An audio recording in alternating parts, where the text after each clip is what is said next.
Hey everyone, it's Tyler Stroig of Universal Rackets, and today we're going over how to get to more balls in tennis. Regardless of your speed, if you guys watch this whole video and you stay tuned, you will be able to get to twice as many balls as you typically could. Regardless of your speed, once again, it doesn't matter if you're an 80-year-old grandma, it doesn't matter if you're a 4-year-old kid. If you do these tips, you will be able to get to more balls. So tip number one, a lot of reasons why players can't get to many balls or they won't get to as many balls as they want to is because their weight is in their heels. Once again, you cannot get to many balls because when you're on court, your weight's in your heels. If you ever feel like you're at the net and you're like a deer in the headlights, check, is your weight on your toes or is it on your heels? Think, if my weight's in my heels and I'm just standing here, if I have to go right or left, it's going to be super difficult. Instead of having my weight on my heels, I want to make sure my weight is in my toes. Now, when my weight is in my toes, now I can push off to the right or to the left, okay? You want your heels to never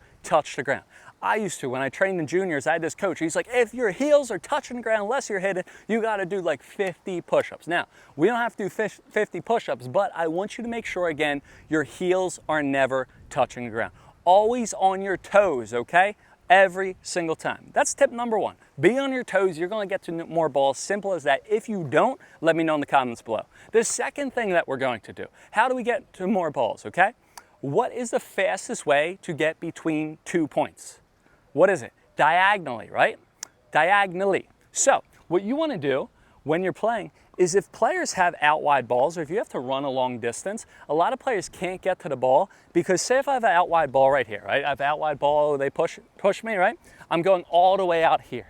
Instead, I want to make sure I cut the angle. It's going to take me way less steps if I go like this to that out wide ball than if I go like this. Once again, if I have an out wide ball, it's going to take me so much longer to go like this, rather if I just cut the court, cut the corners, and I move up to the ball. So if you ever have an out wide ball, you want to move diagonally. You want to make sure you move in a V, okay?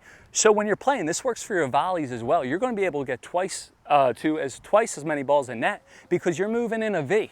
Okay, a lot of players, they can't get to the ball at net. I suck at net. I don't feel good at net. It's because you move like this. You move side to side and side to side. Don't do that. Either move up here or move up here. Or again, when you're on the court in the middle, I'm not going to stand in the middle because the camera's over here. I'm either moving up here or I am moving up here. Cut the angle on the court and you will be able to get to more balls. Now the next thing, okay, what are you going to do? Whenever you get pulled out wide, you're gonna pop that ball up in the air. Once again, whenever you get pulled out wide, you're gonna pop the ball up in the air. A lot of players, they can't get to the next ball because what? Their opponent hurts them, they're off the court, right? They're off the court. They had an amazing Djokovic shot. So they're off the court, they're going, boom, I'm gonna hit a winner, Daniel Medvedev, right? They look at their shot, they admire it, and then if your opponent can tap the ball back, they're just going to tap it back over here, and you're going to be like, oh my God, I'm so slow, I need to lay off the donuts, right? Instead of doing that, whenever you get pulled out wide and you feel like you're hurt, you're going to hit the ball up in the air because when the ball is up in the air, what can't your opponent do? Let me know. Let me know in the comments right now. What can't your opponent do when the ball is up in the air?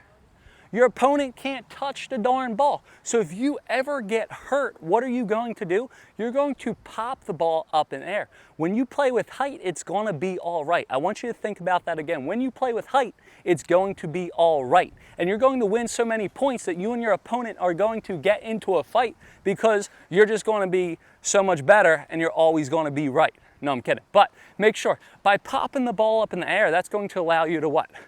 Get back to the middle of the court. Rather, if I just hit a shot right here and then I got, oh man, I can't get it, okay? So what are we doing? We're on our toes, we're moving diagonally at the net and at the baseline, and what are we doing? We're playing with height, and it's always going to be all right.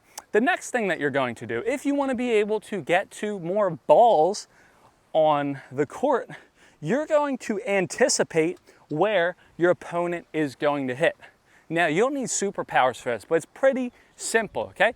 If you hit the ball to the right, you want to stay to the right. If you hit the ball to the right on the forehand, sorry. I messed up, guys. I completely messed up there. Let's try this again. I am not cropping this out, but let's try it again, okay? If you hit the ball to the left, you want to be on the right. If you hit the ball on the right, you want to be on the left. If I hit the ball to the left, I want to be on the right. If I hit the ball to the right, you want to be to the left. You want to be on the opposite side that you hit the ball to. Again, so if I go right, I'm staying a little bit to the left. If I go left, I'm staying a little bit to the right. Why do you want to do that? Because the highest percentage shot that your opponent's going to hit is cross court. So I want to try to anticipate my opponent's shot, and I can cheat over a little bit so I can really get that more higher percentage shot that my opponent's going to hit, right? So again, if you can cheat the sides, you go to right, you're going to, or you hit to the right, you're going to go left, you go left, you hit to the left, you're going to go right, you're going to be on your toes, you're going to move in a V, and also you're going to play with height, and it's always going to be all right. You will be able to get to more balls on court. If you guys have any questions, comments, or concerns, please let me know in the comments below. Or if you guys absolutely hated this video and sucked and waste your time, please let me know in the comments below. Make sure to check out my ebooks, links in the description. Make sure to follow me on the gram, Tennis with Tyler, and I'll see you guys next time on court.